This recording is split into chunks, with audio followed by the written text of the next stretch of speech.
know that kid who is always first in line.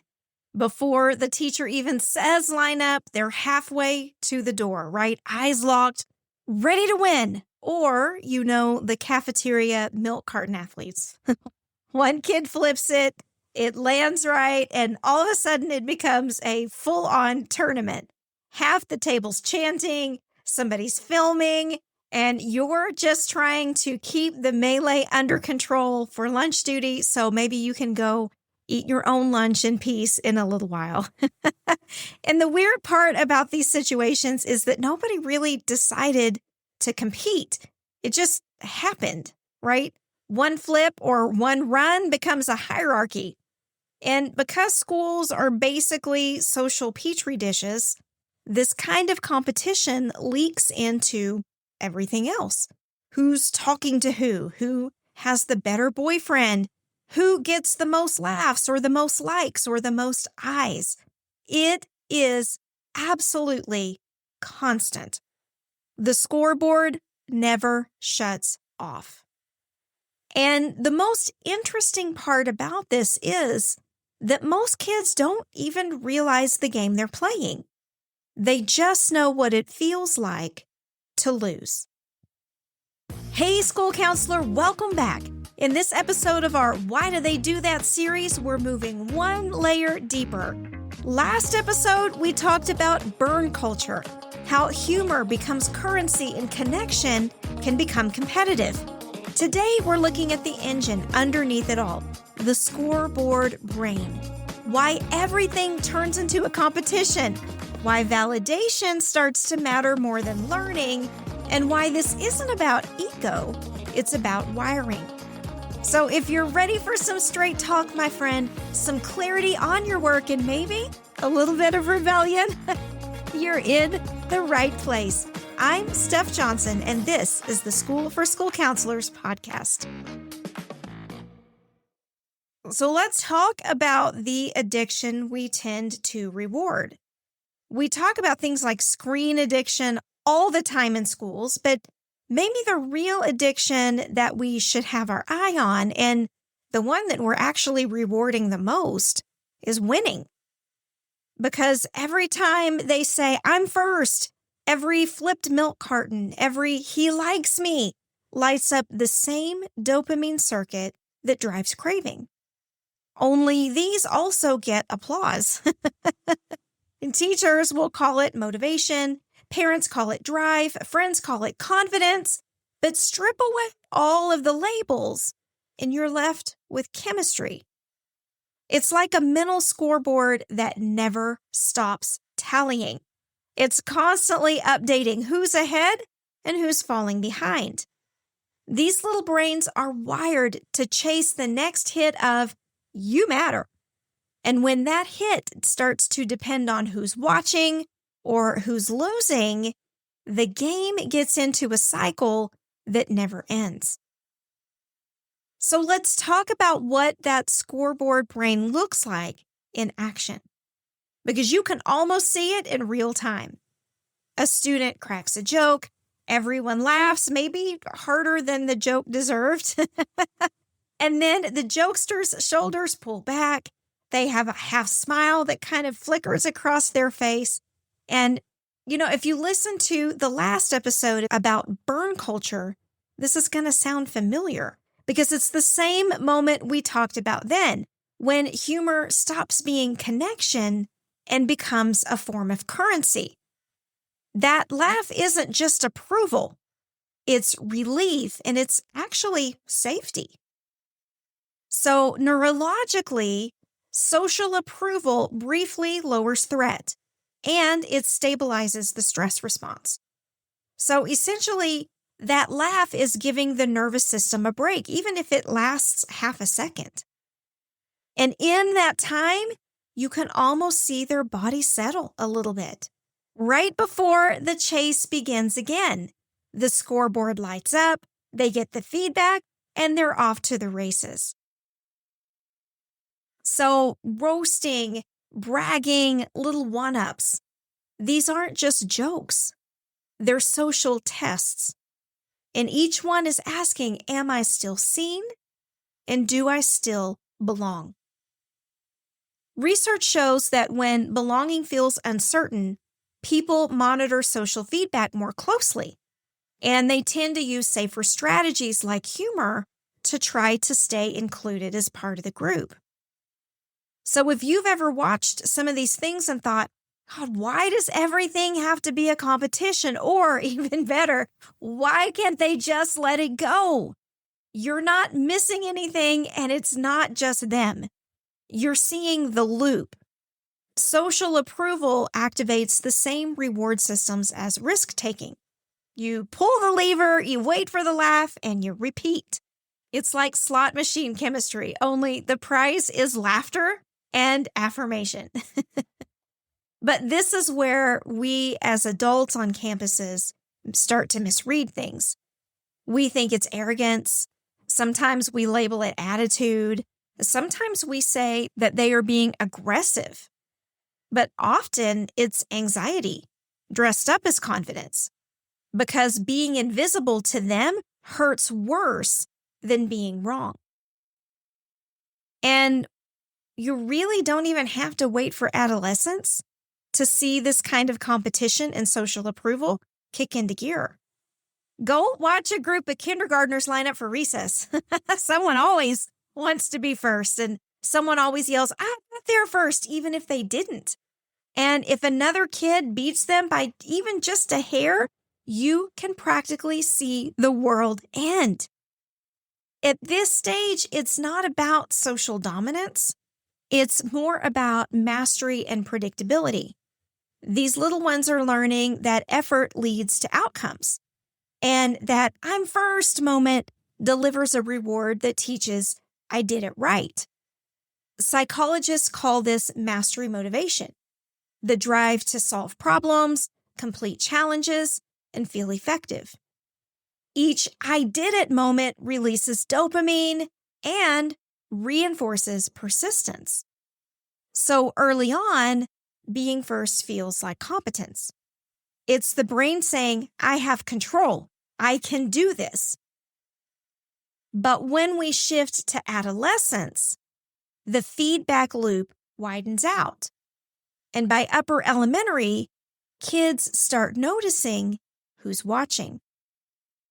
That I did it moment now requires an audience.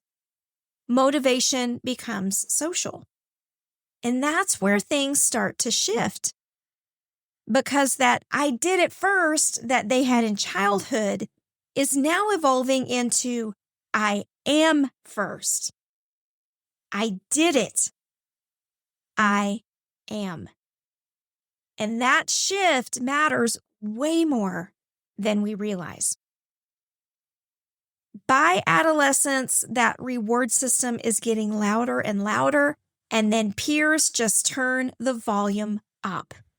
At the same time, self-regulation systems are still catching up. So things like lining up, turning in work, even picking up a pencil off the floor can turn into this huge contest. They're not being defiant or disruptive or too boisterous. They're operating inside a brain circuit that lights up when they're noticed.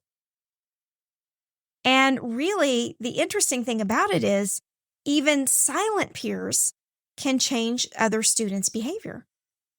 Just knowing someone might notice increases risk-taking. That's the scoreboard brain. It is always on, it is always scanning, and it is always looking for the next point opportunity. Now, here's a part of this we don't talk about enough. And this might land a little too close to home because this doesn't stop with kids. You see this same kind of circuitry with adults. Think about your school staff meetings. Who gets praised publicly? Whose work gets spotlighted and whose doesn't? And how that affects the adults in the room. Or in our neck of the woods, think about things like National School Counseling Week. Who gets the shout outs? Who gets the accolades on campus? Who gets the gifts and who doesn't?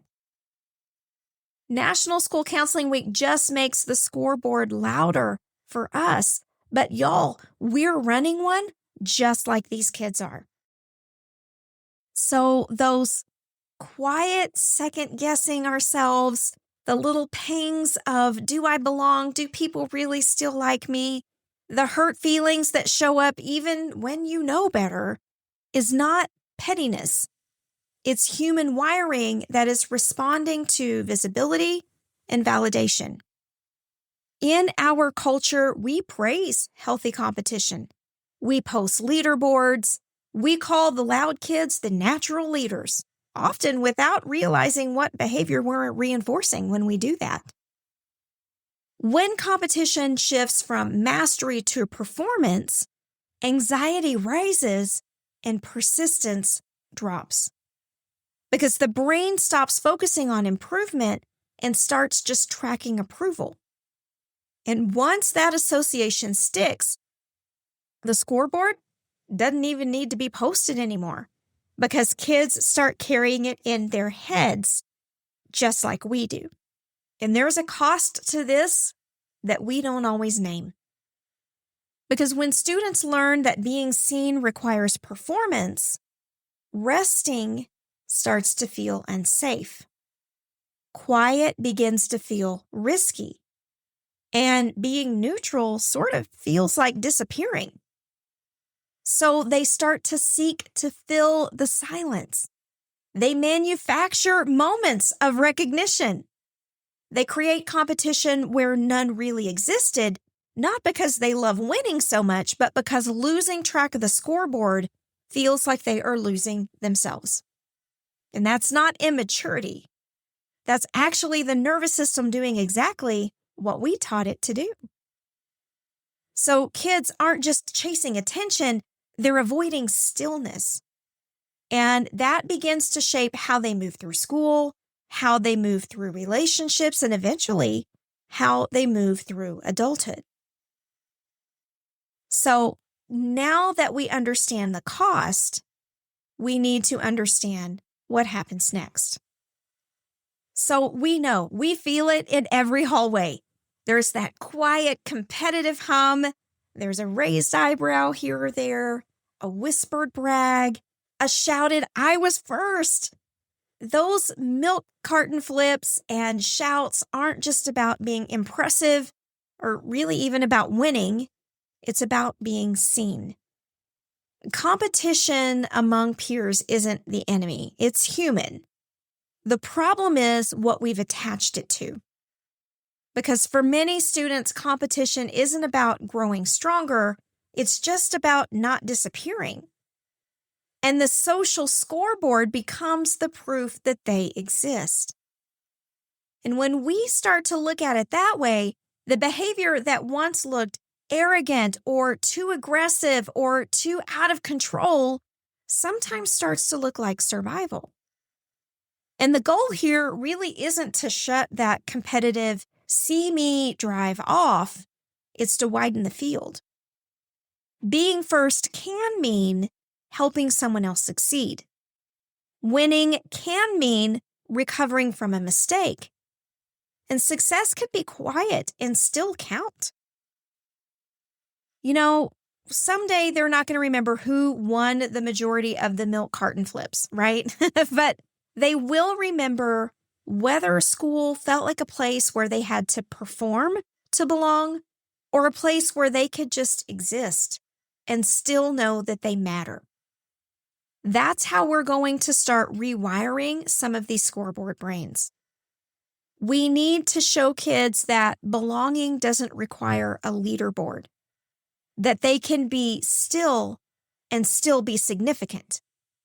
And for us, the hardest part of that is learning when something actually needs intervention and when everybody just needs a little space to settle.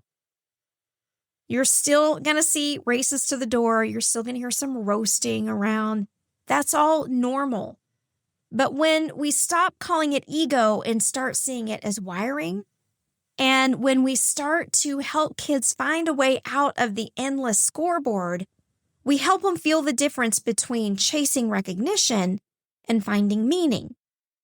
between competition and competence, between the rush of being seen and the peace of being sure.